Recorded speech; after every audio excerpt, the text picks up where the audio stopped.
welcome to a special edition of Diaspora Weekly. My name, Jermaine Nkrumah, and I am excited, delighted to be joined by the next congressman from the 1st District of Oklahoma, Mr. Amen. Kojo AsamoahCeasar. Welcome to Diaspora Weekly. Yeah. Thank you so much for having me, Mr. Nkrumah. Glad to be here. Very good. The first thing I want to know is, where's the Caesar from? That's a great question. And it's a question that I was asking myself because, you know, when I was born, my dad was not present and I'm a junior. And so I didn't meet him until I was 22 years old. And come to find out, on his journey to America, from Ghana to America, he made a slight detour to Liberia. And there was a generous Italian family that took him in. And their name was Caesar. And so, you know, fell in love with them so much so that he adopted their name and hyphenated his last name and added Caesar on the end. So that's how I ended up as Kojo AsamoahCeasar. Interesting. I thought for a minute, I thought you were one of those guys that took the wife's name and added it to, you know, that's become a new phenomenon now. It has. Yeah, that's not my story. I know, very good. Now, you were born in Alexandria, Virginia.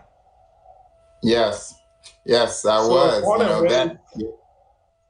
and raised in the United States. You ever been in Ghana? Yeah, so you know, my parents landed in Alexandria, Virginia when they came from Ghana. And because they separated and I was a kid, my mom was a single mom. And so it was tough for her working and going to school and trying to care for a newborn son. So at the age of 2, she sent me back to Ghana to live with relatives. And so I actually was raised in Ghana. My formative years were Ghana. From age 2 to 10 was spent in Accra. Yeah. Oh, wow. So since then, have you been back? Yes, I have. I went back after graduating from college at the age of 22, went back. That was the first time I met my dad. He had since gotten back to Ghana. And then again in 2014, my best friend was getting married. He still lives in Ghana, and I was his best man in his wedding. So I came for about a week to be a part of that wedding. And then in 2017, summer of 2017, after I got married, me and my wife came to Ghana so she could learn more about where I grew up. That's Anika, right? Tell us about her. What's she like?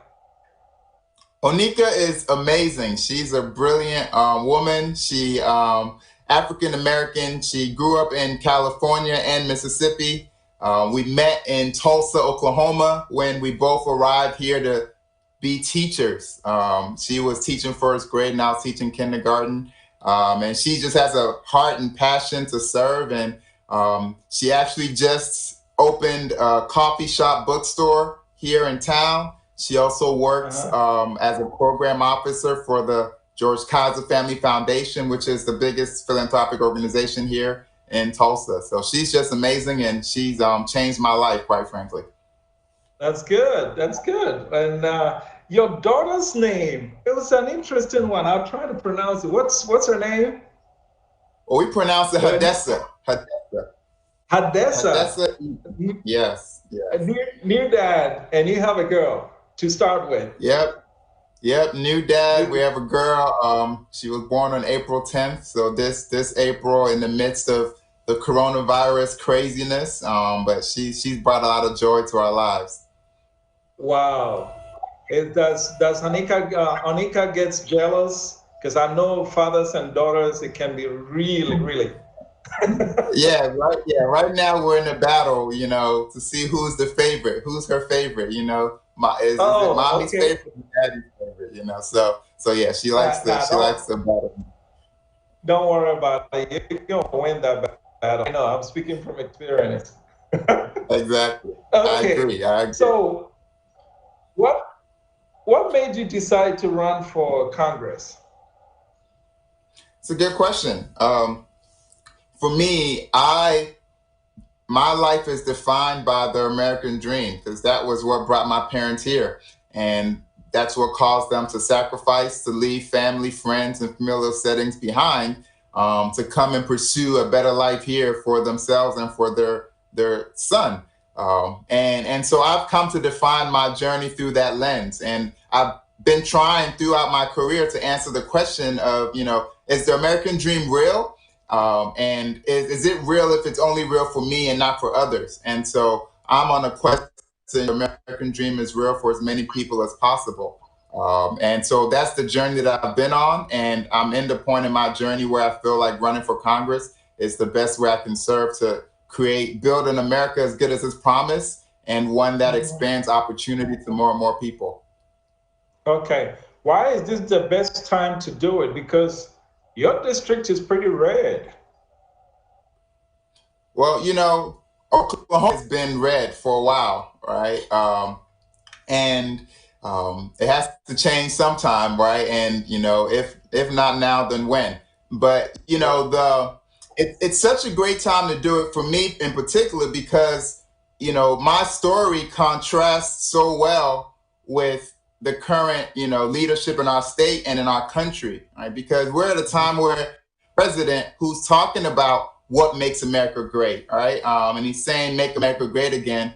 But what he's suggesting is that America is great when we build walls to keep people out, right? America is great when we scapegoat one group of people and pit them against another group of people. So my story contrasts that and says, no, America is actually, there are people who think America is great. My parents thought America was great, or else they wouldn't have sacrificed to come here, right? And what makes America great is that we're a nation of immigrants, right? We're a place where we say all men are created equal. And if you come here and you're willing to work hard, follow the rules, you have the opportunity to go as far as your talents will take you, all right? And so I'm offering another alternative, is that we have to build bridges, right? And we have to create more, and that's when America that is best, right?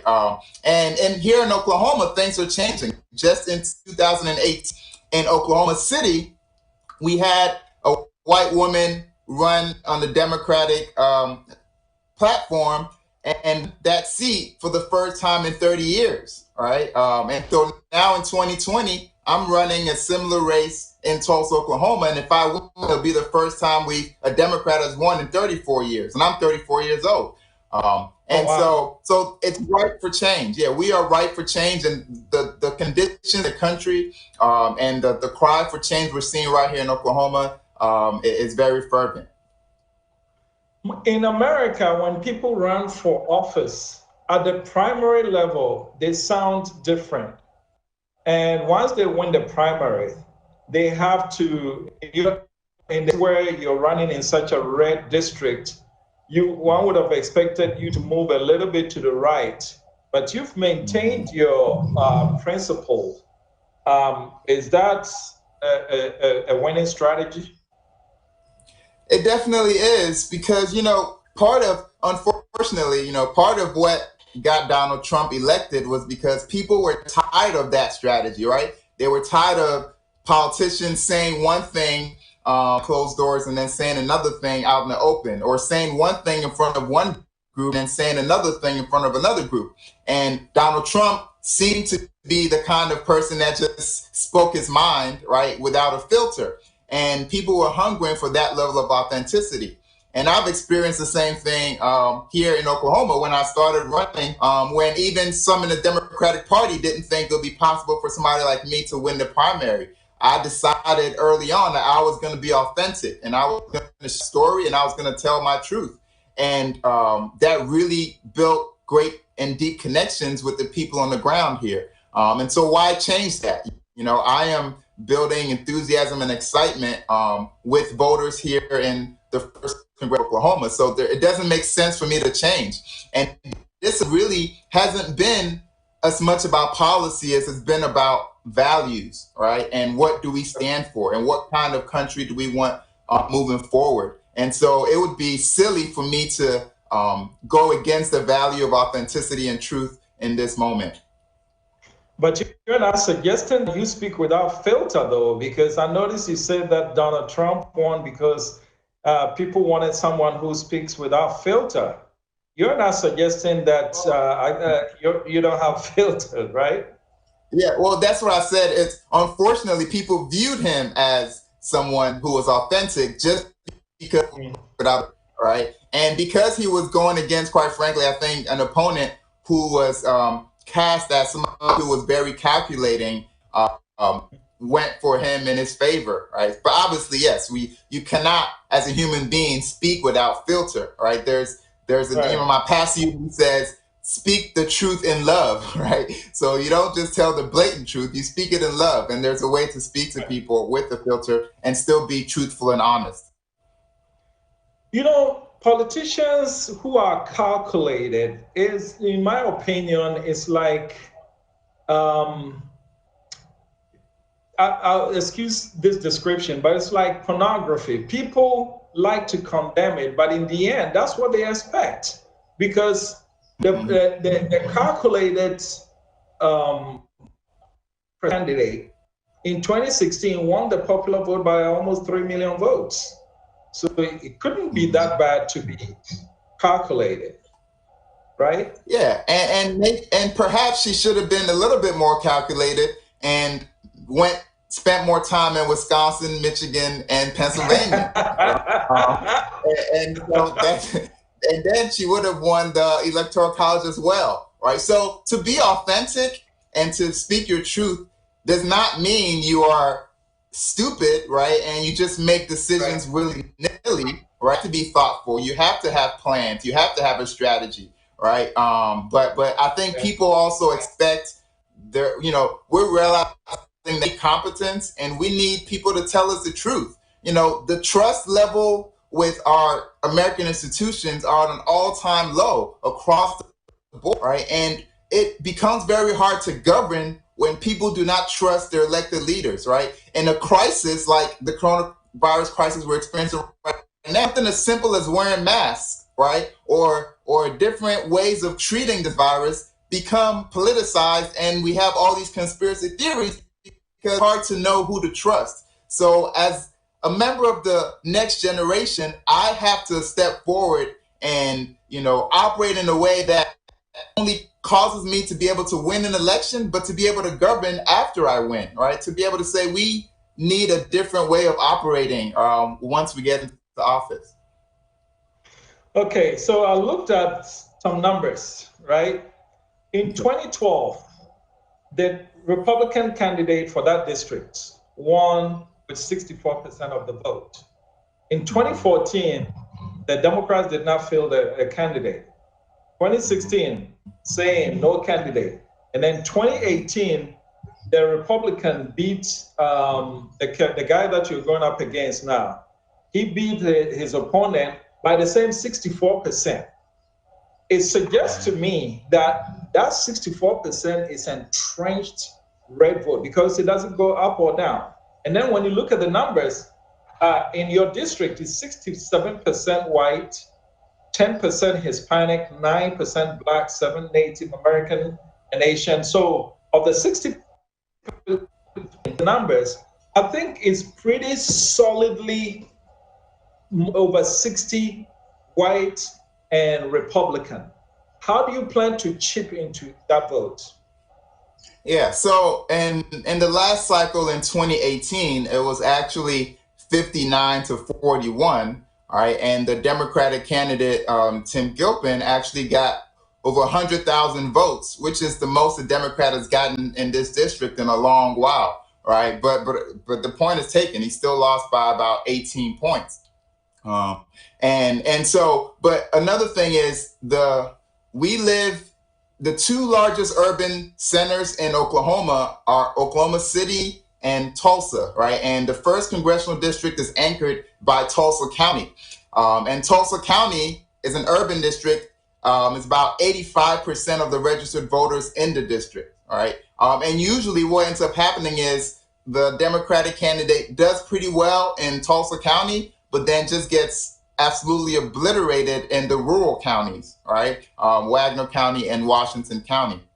And so I think there's a real chance it's the same formula that Kendra Horn won with in Oklahoma City, where she just remained, she didn't get obliterated in the rural counties, so she lost about maybe 60-40 in the rural counties, but was able to win in the urban center in Oklahoma City. And so that's our path forward as well. A lot of the work that I've done, a lot of the name recognition that I have is in Tulsa County. And so we have a lot of name recognition in Tulsa County, and Tulsa County is really changing and trending towards progressive. All right. And at the same time, we're not just conceding the rural counties. I am playing offense in the rural counties. I'm going to the rural counties and talking to the people there, and they're connecting with a Black guy who's a son of immigrants and who's talking about America as a nation that can be great, right? One where my parents came in search of the American dream. They weren't coming here saying America is a bad place. They believed in the goodness of America, right? And so when I'm telling that story of what makes America great and how if we expand more opportunities for more and more people, it not only benefits people like me, but it benefits them and their children, that message is resonating. I'm also a man of faith. Oklahoma is the belt buckle of the Bible Belt. And I have not shied away from my faith and speaking about the role faith has played in my journey and my success. Democrats don't usually do that, but that actually resonates with people in the rural counties, right? And I'm not calculated, it's the truth, all right? So I believe, we can really surprise people come 2020. And this is a year unlike any year we've ever seen, right? And I truly believe that Donald Trump, this is a referendum on Donald Trump, this election. And my opponent has tied himself so much to Donald Trump that if Donald Trump goes down, he's going down. And Donald Trump may still win Oklahoma, but he is losing a lot of support in the urban centers of a lot of states. Talking about Donald Trump, in 2016, right? He got 65% of the vote. That is a percentage point higher than what the 64-59, which means there are people who may not like the Republican candidate, congressional candidate, but they like Donald Trump. And so, and when I look on the maps right now, still Oklahoma is the place where it's very, very red. And so running against Donald Trump, is that a good strategy to win that seat? Yeah. So I think what people have to realize when they look at a place like Oklahoma, right?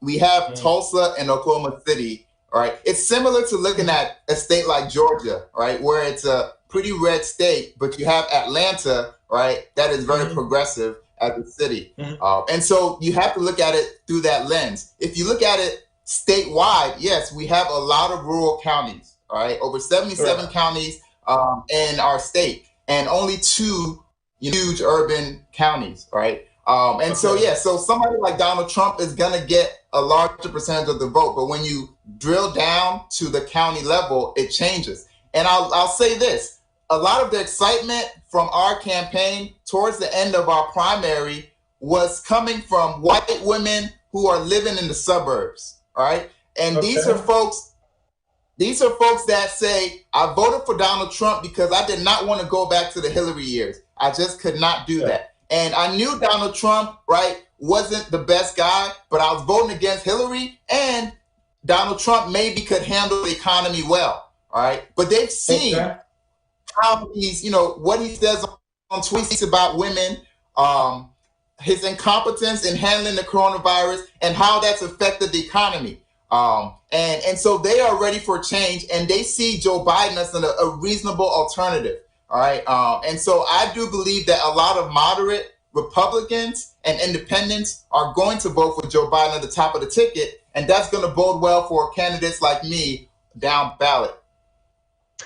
I read your ballot.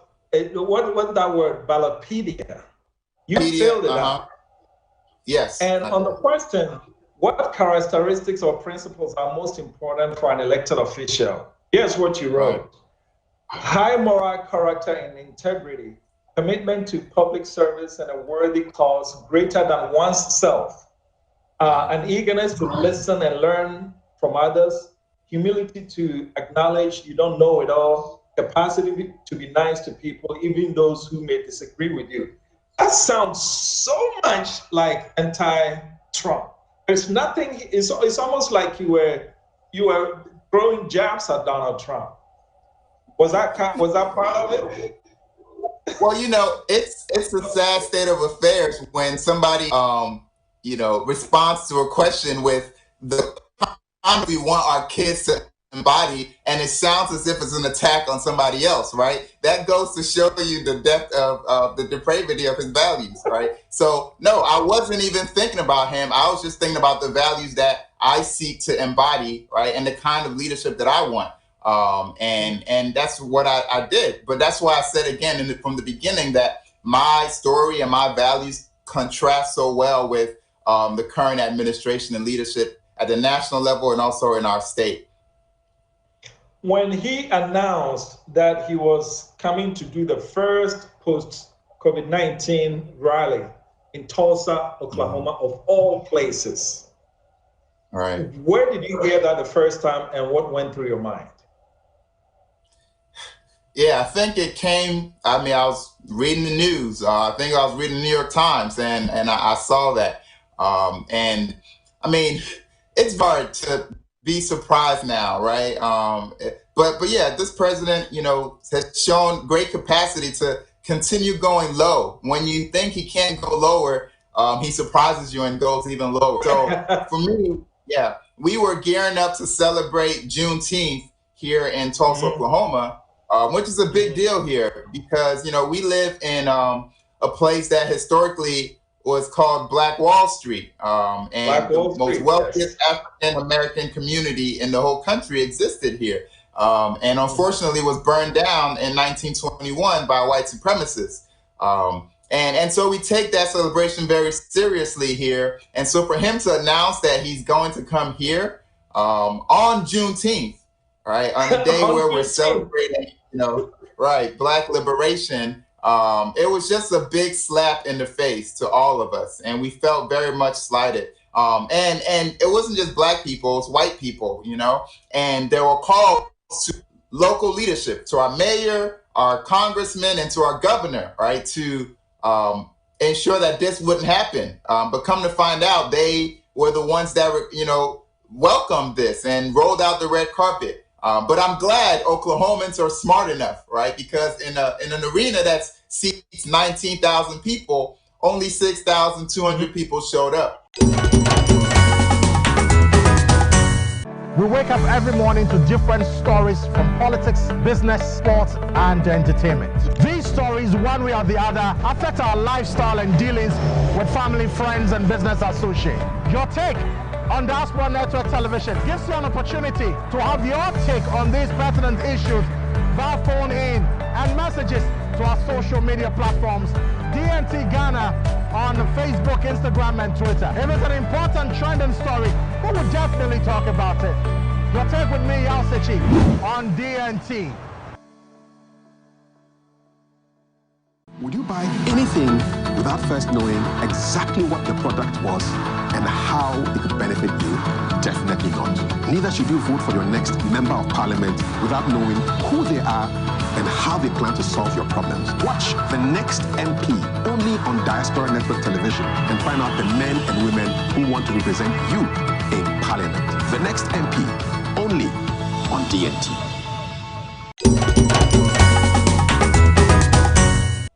And so when you look at December, you mentioned earlier that this is going to be a referendum on Donald Trump. What do you think is going to happen? In Pennsylvania, a study showed that there were still some closet Trump supporters. And so if you go too hard at Trump, you might alienate some of those people too. Do you see some of that in Oklahoma? No, I don't. I think the president has his supporters. He's shown that, you know, he's spent his whole presidency catering to his base, right? So 35 to 40% base nationwide, he has catered to the, you know, you talked about pivoting after you win a primary and for the general, you try to appeal to more. I think, what usually happens when you actually win an election, you are not just representing the people that voted for you, you represent the whole country. And so normally what leaders and presidents will do is they will reach out, right, to folks in the other party or folks that are independents and folks that did not vote for you. But this president has failed to do that. He's catered to this base, and that's all he does. And that is not a recipe for success, especially in this year when we've experienced such a great crisis, and a lot of people are suffering, economically, and we have this virus that's affected a lot of, people that normally vote for Donald Trump, right? And a lot of polls, he's not doing very well with the elderly, who vote and vote often.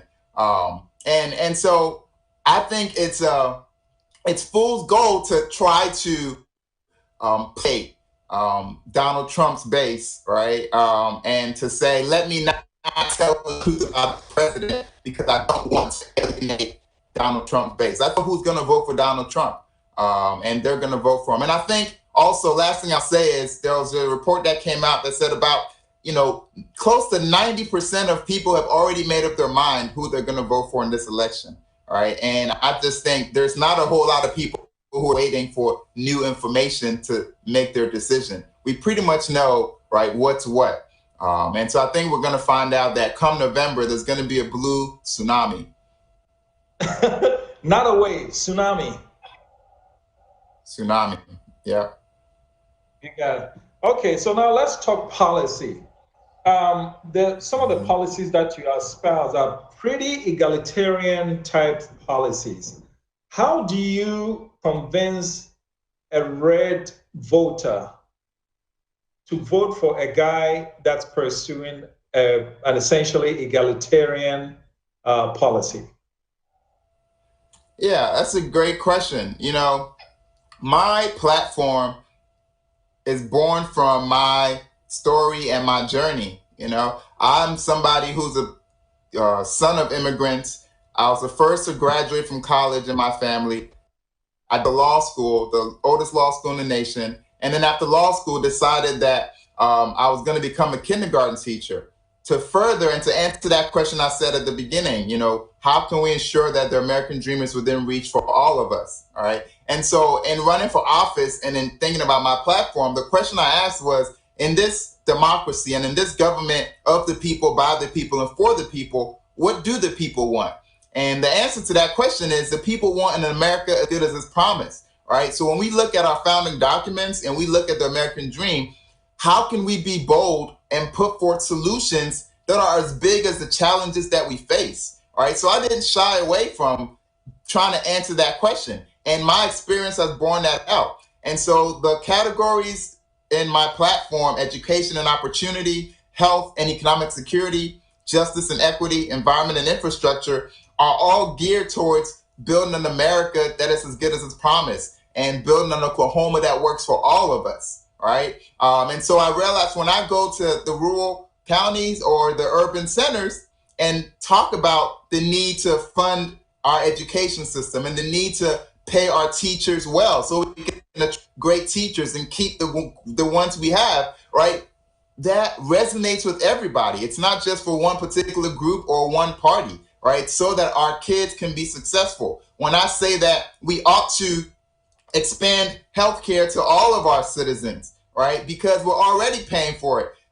When somebody gets sick and they don't have health insurance and they go to the emergency room, taxpayers are footing the bill anyway. Here in Oklahoma, we rejected for a whole decade Medicaid expansion, where we're paying, as taxpayers, we're paying, into this program, but we're rejecting federal dollars because we don't like the fact that it's Obamacare, all right, and the person whose name is on it. And so thankfully, the same day, June 30th, I won my primary. Oklahoma voted yes to expand Medicaid. So people need to take note when they talk about Oklahoma being so red and so impossible. We just voted yes to expand Medicaid. When we went to the people, they voted yes to expand Medicaid right here in Oklahoma. Last cycle, we voted to legalize medical marijuana, right? This is right here in Oklahoma, right? Wow. And so this is happening. This is the kind of excitement we're seeing on the ground.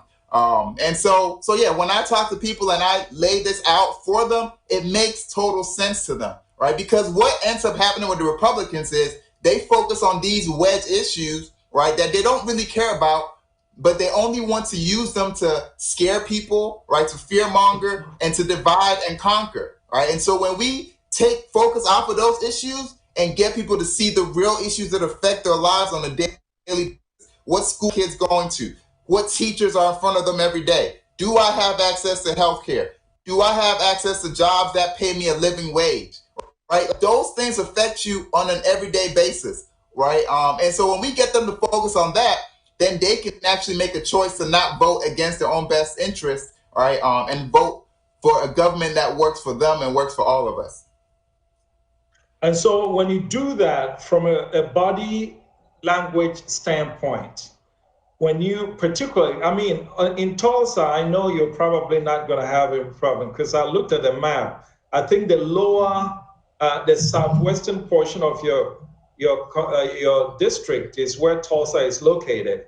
And when you look at the map, that is not very ruby red. That's actually pink. So that tells me that the votes are there. When you go up towards the border to Kansas, where it's rural Oklahoma, when you make your pitch from a body language standpoint, do you get the impression that the voters are being polite to you, or you are really registering with them? Yeah, in the rooms that I've been in, it's been a very engaging. Matter of fact, the most fun I have is when I go to Washington County, right, and I go up to those rural counties because the people over there are just so passionate, right, and quite frankly, maybe there's not a whole bunch to do, and so they're really plugged into politics and what's going on, and so we have very engaging conversations, right, and very passionate conversations. And you know, for me, I can be in a room of 10 people, and maybe 8 of them are gonna go away saying, "No, I don't like him. He's a socialist because of the policies he's advocating for." Right? But if I got 2 people to say, "Wow, okay, that resonates with me. You got me to think." Right? It may not feel great, but I've really done my job, right? I've gotten them to think, and I've gotten them to say, "I'm gonna give this guy a chance," right? And if we can do that, we actually change the tenure of this race and this district. So that's what's been happening. And I have some pictures of me being at events there, and it's a room full of white people, and you would see the picture and think, "Oh, these must be Trump supporters," right? But they're standing there with me in the picture, and they're backing me all the way, right? So I do understand. I think part of being persuasive is first and foremost understanding that you cannot persuade everybody, right? And so you just understand that. That's a given, all right? And so that doesn't prevent me from having a conversation and a dialogue, and I'll have it authentically and honestly. And I always end with this. I tell them, you know, you do not agree 100% with your mom, and you love your mom, and she raised you, right? So what makes you think you're going to agree 100% with a politician, an elected official, right? So we may not agree 100%. You understand my story and how I arrived at the values, right, that I hold. And I've gotten a chance to understand your values and your story as well. So even if we disagree, we can walk together hand in hand. Very good. Let's talk about your opponent, Kevin Hearn. Yes. Homeboy is loaded. You're going up against a guy who started out owning 10 McDonald's franchise. That's a lot of money to obliterate you on TV ads. How are you going to counter that? Yeah, you know, it's interesting because we live in a democracy, right? A representative democracy where it's one person, one vote. And we pretend like it's, you know, one person and how much money you have, right? Gives you as many votes as you want, all right? And so even when I first jumped in this race, I was expected to go to, you know, the gatekeepers in the Democratic Party and ask them for their permission. And I said, no, I'm going to go to the grassroots and to the people because they're the ones who have the votes, right? And so money is a way to, right, pay staff. Money is a way to organize and try to reach people. And you can reach them through TV ads or radio ads, but you can also reach them via the internet, right? And Facebook ads and online ads and all those different things. And just having the money alone is not enough, right? You have to have a message. You have to have a messenger that resonates with people. And so I don't care how much money Kevin Hearn has.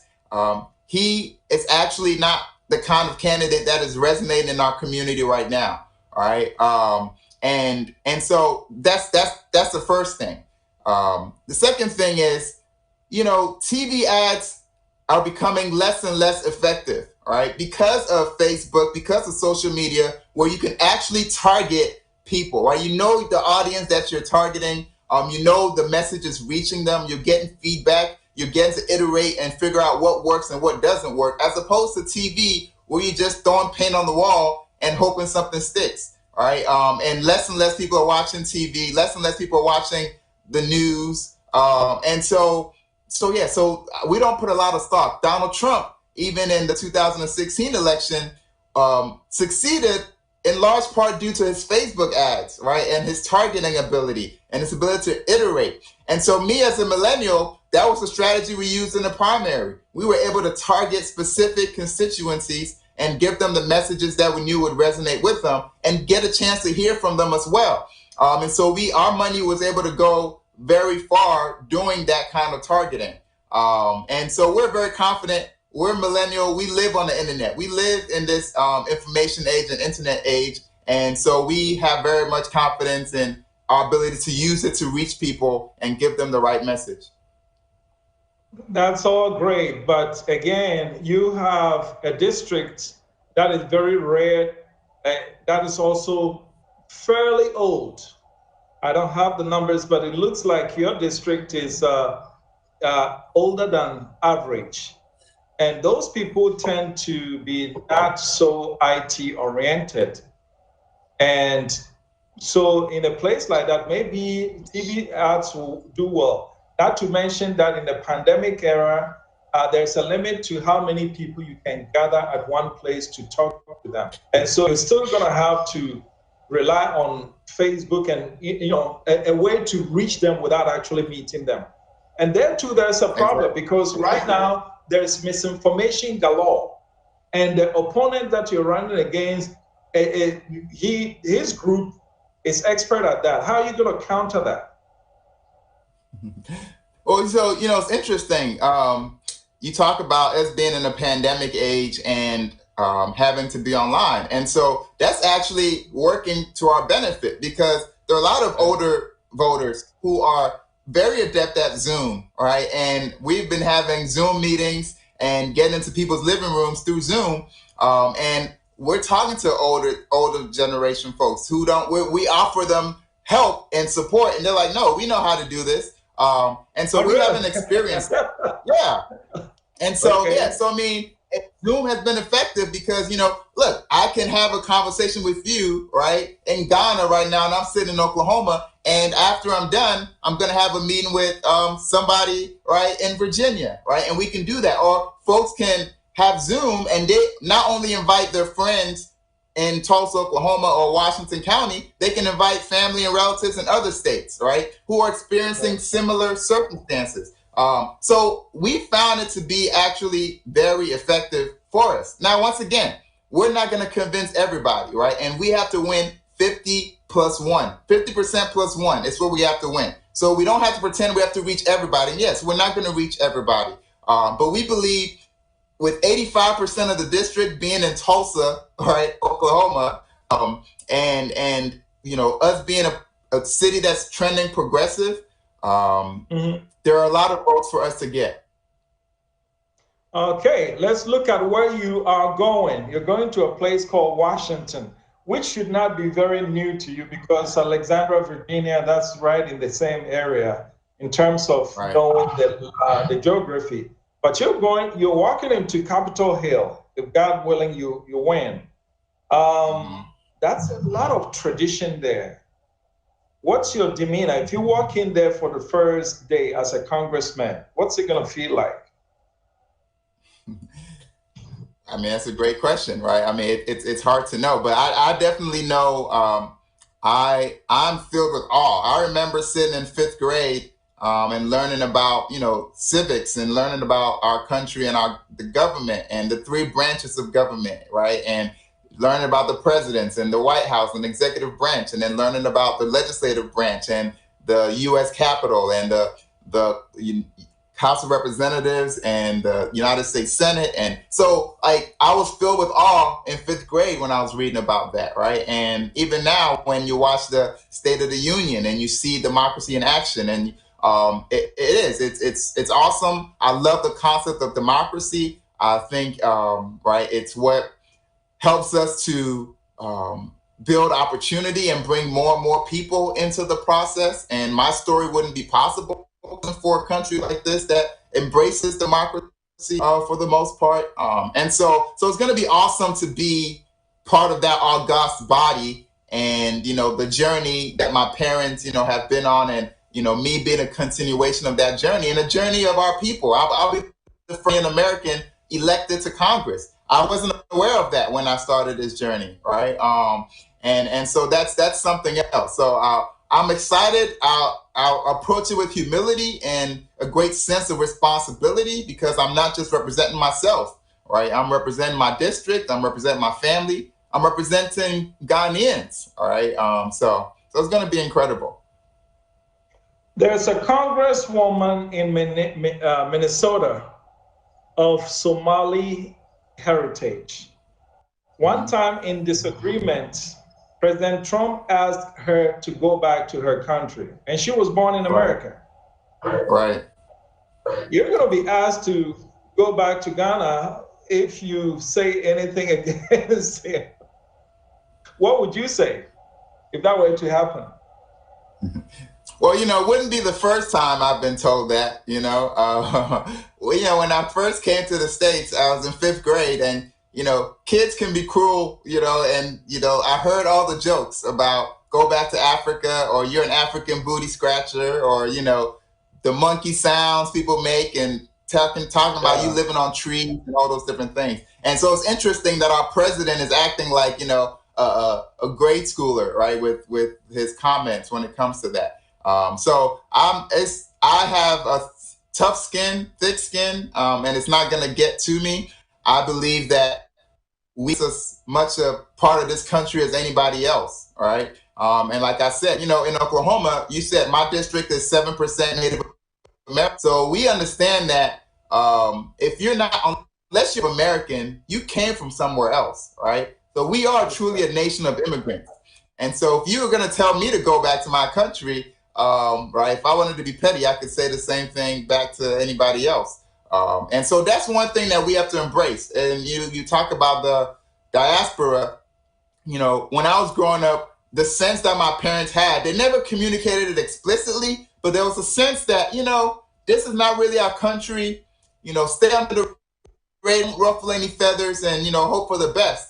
But I think my generation is realizing that democracy is not a spectator sport, right? We have to get on the field. We have to participate, and we have to lift our voices, right, and advocate for ourselves, because we taxes just like everybody else, right? We're working just like everybody else. Our kids are going to schools, and our roads need to be paved just like everybody else. And so I'm not scared. I'm going to be bold, just like as I have been throughout this election, and I'm going to speak my truth. All right. But I'm also going to be listen, and I'm going to be humble. But nobody's going to tell me that I need to go back to anywhere. All right. Because I have just as much of a right to be here as anybody else.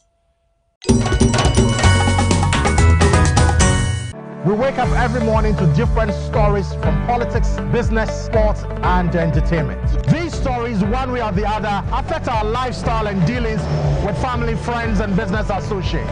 Your take on Diaspora Network Television gives you an opportunity to have your take on these pertinent issues via phone in and messages to our social media platforms, DNT Ghana on Facebook, Instagram, and Twitter. If it's an important trending story, we will definitely talk about it. Your take with me, Yalsichi, on DNT.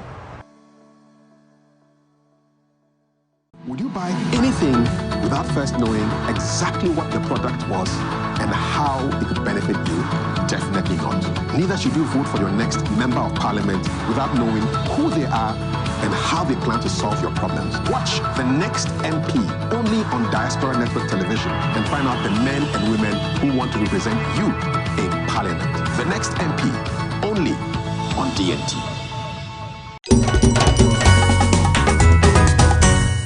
What do you think of OSC, Ocasio-Cortez?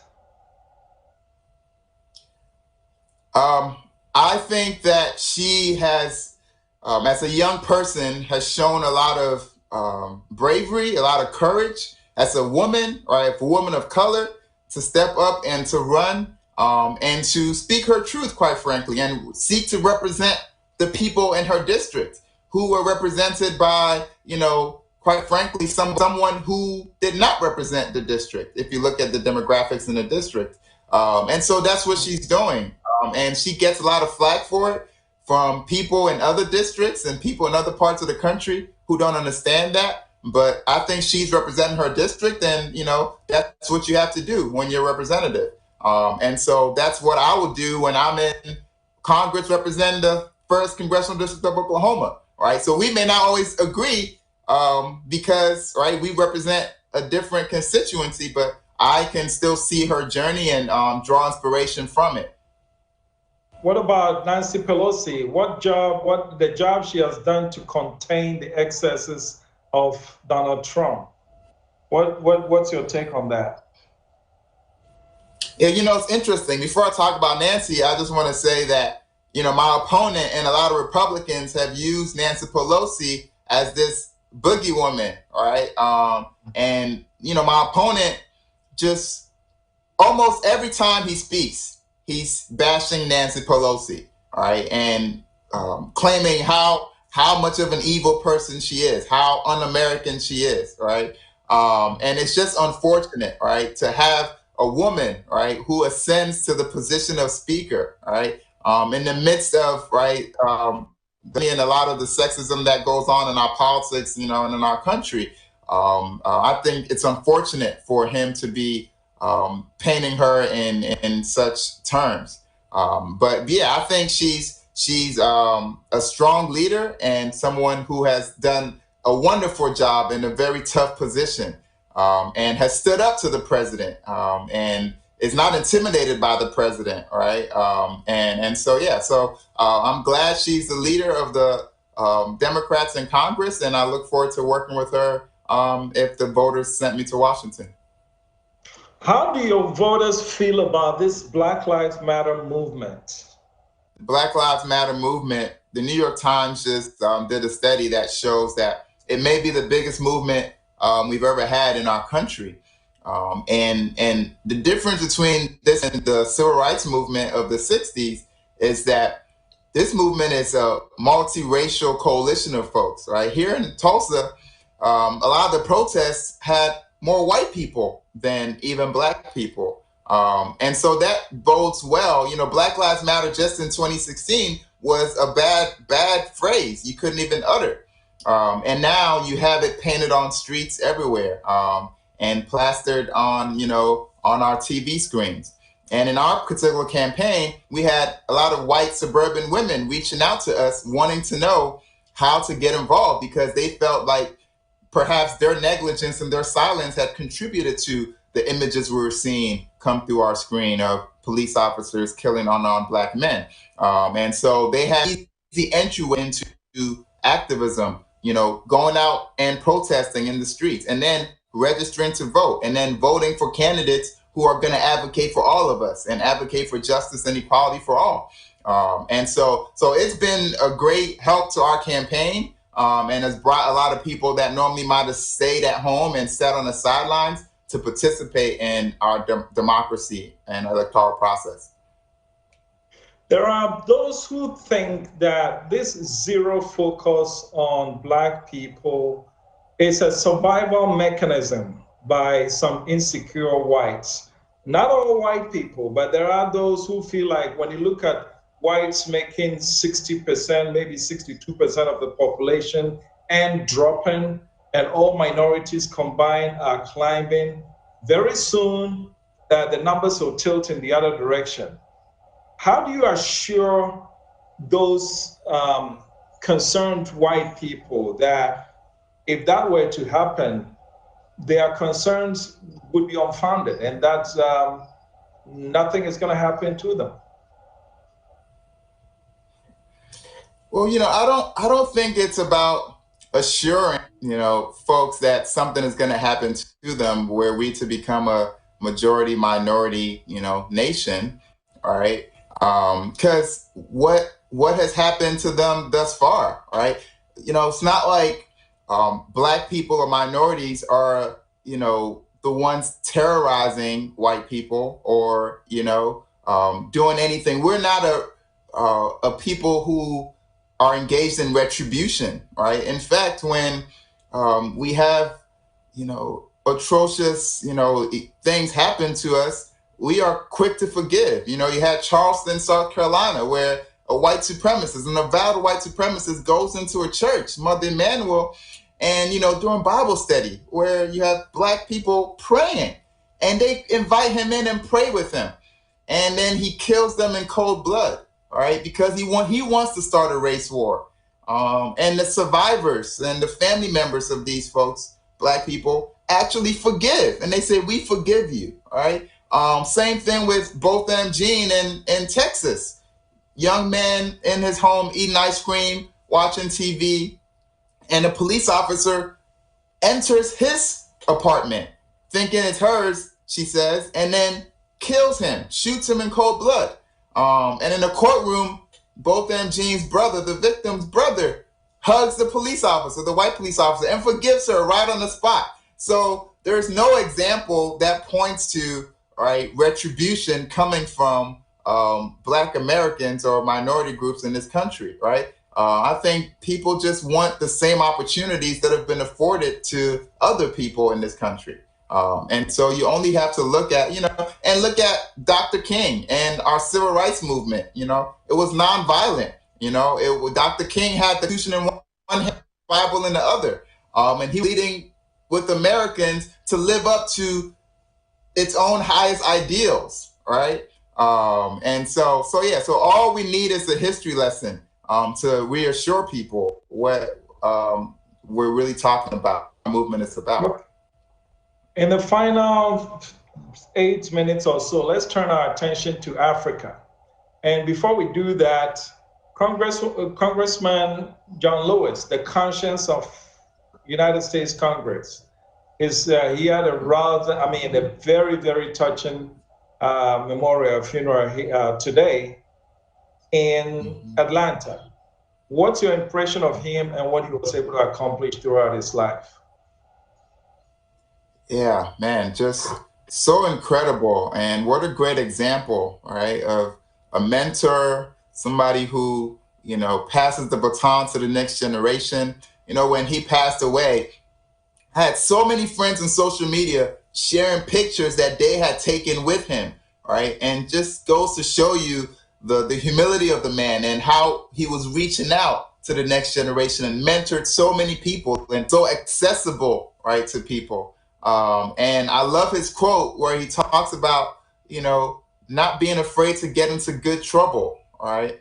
And encouraging us. Usually, the older generation is trying to tamper down, right, our energy, the energy of the younger generation. But he was saying, hey, get in good trouble, get in it, right? Because, well-behaved people seldom make history. So his life and his story and his words are very encouraging to me. And whenever people tell me to, right, tamp down the rhetoric or to, just say things to make people feel good, I read John Lewis's words and I take inspiration from him and his courage. And from his, funeral, people talking about how he truly sought to live out the word of God, right? And sought to live out the Beatitudes, right? And there was no bitterness in him, right? And he was just a good man to everybody. And, it reminds me of one of my heroes, Nelson Mandela, right? Where he says, unforgiveness is like drinking the poison and expecting your enemy to die, right? And so I look up and revere men like that, men of great character and integrity. And so I'm glad for his life. And now it's up to us to, carry the torch. Well, since you mentioned Nelson Mandela, I'll skip my other two questions before I got to him. So I'll mention what's it about him that makes him your number one admired person, I guess, in the world. Yeah. You know, you read my Ballotpedia and you asked if I was thinking about Donald Trump, actually, when I was talking about the qualities of great leadership. Actually, I was actually thinking about Nelson Mandela, right? Because he embodied all those values, right?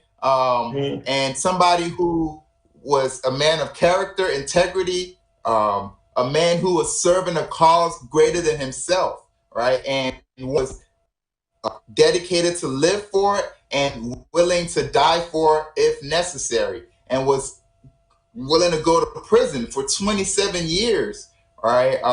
And then to come out of that and not have any bitterness, right? And to engage in this ultimate form of diplomacy, to not only bring about healing for the oppressed, but also realizing that the oppressor also needed to be healed, and had the vision to not just be consumed by his emotions, but to think about the future, and building a better country and a nation for his kids and his grandkids, right? And for all of us, really. And so how can you not admire that, right? It takes moral courage to be able to be that kind of person.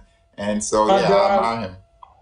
But there are those who will say that because Black people are so forgiving, that's why it's so easy for others to target us. I mean, if you go wrong the Arabs, they'll put a bomb on your plane or in your building and blow you up. We will forgive. And so is it any surprise that we're constantly being targeted? You know, I mean, I won't, there's some truth in that, right? Quite frankly, after Charleston happened, I was mad. I was filled with rage, and I wasn't ready to hear a message of forgiveness, right? Like, that wasn't what I wanted to hear in that moment, right? Or when both and Dean got shot, I didn't think the courtroom was the appropriate venue to just forgive, and so soon. So I do think there's some truth to that. But you know, the Bible says the meek shall inherit the earth. And so we must not discourage people if, you know, they choose to forgive, right? That is what Jesus did. He was on the cross. He forgave, right? He said, Father, forgive them, for they know not what they do. And so I would never chastise anybody for being forgiving or too forgiving. But I do take the point, and I think we have to think about the long term. And this is why, you know, going into government and being an elected leader, it's not so much about forgiveness as it is about justice, right? And it's about truth and reconciliation. And so in South Africa, they couldn't have reconciliation without first having truth, right? And talking about everything that had happened and the wrongs that were caused and who perpetrated those wrongs, right? And bringing some form of accountability, because only then can we move forward, right? So just because there's forgiveness doesn't mean there should be an absence of justice. Okay. All right. John Lewis, still talking about John Lewis, he was part of the Congressional Black Caucus delegation led by Nancy Pelosi that came to Ghana. You saw the images. What did you think? Yeah, no, I mean, that's awesome. It was awesome. It was great to have them come to Ghana. You know, one of my earliest images of, you know, politics was when I came back to America when I was 10. And Bill Clinton was the president at the time. This was 1997. And we were watching the news. My parents were watching the news, and I was sitting on the floor. And Bill Clinton actually won, right? And I think he was the first American president to have gone to ever visited Ghana. And it was great to see that, and, you know, to put Ghana on the map and to tell the story of our democracy. And our striving to be the best that we can be. I think where I want to push is not just in going to Ghana, but understanding the common bonds that we share as African Americans and as Africans, and our common struggles, and the partnerships that we need to have moving forward to create opportunities across continents, right? And so hopefully me being somebody, a Ghanaian American in Congress, I can not only, be symbolic, but actually bring the story of Ghanaians, right, and our journey and connect it to the struggle for freedom and justice. President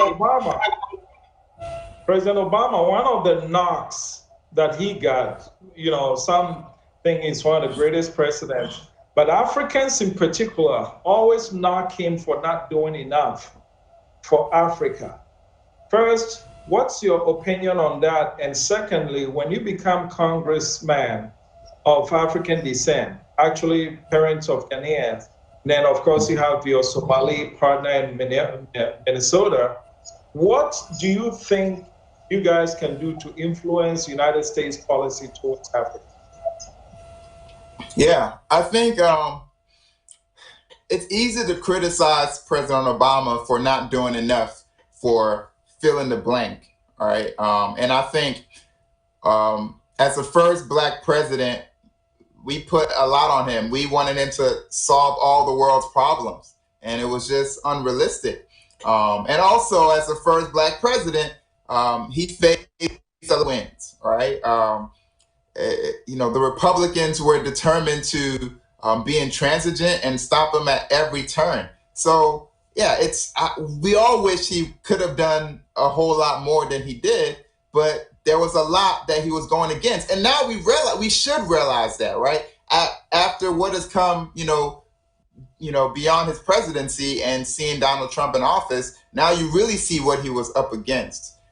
So I have nothing but great words to say about President Obama and what he had to endure and what he did with, what he had. And now to our turn to take it to the next level, right? And because he was there and he was the first one to run through that wall, the next generation is able to do more. What I will do, I think I am the kind of leader that does not run away from my story. I do not run away from my Ghanaian heritage. Others have encouraged me to not emphasize that because, maybe Oklahomans might be offended that you are talking about your parents' identity as Ghanaians and, advocating for Ghanaian Americans. But I think that is a part of my story and my journey and makes me who I am. And so I have to tell that story so that people realize that if you come from Ghana or any African country, you don't come from a shithole country, like our president says, right? Like words drive values and our values drive our policies, right? And so people think we just come from shithole countries where people are just living in huts, they're going to be reluctant to send, right, the necessary resources or the resources that are appropriate, right, to actually help African nations, right? So I want to bring some truth to our story and then talk about what we can do, like influencing our education systems in Ghana so that people who are just as smart as I am living in Ghana have the same opportunities, right, to develop their potential, ensuring that we have capital and investments so that people who have great ideas can become entrepreneurs and they can start businesses, right? So that when the economic wave globally shifts to Africa, we're not just low paid, laborers, right? That we actually also have entrepreneurs who are the job creators, who are, getting the opportunity to implement their ideas and even getting the opportunity to fail, because that's a part of the innovation iterative process.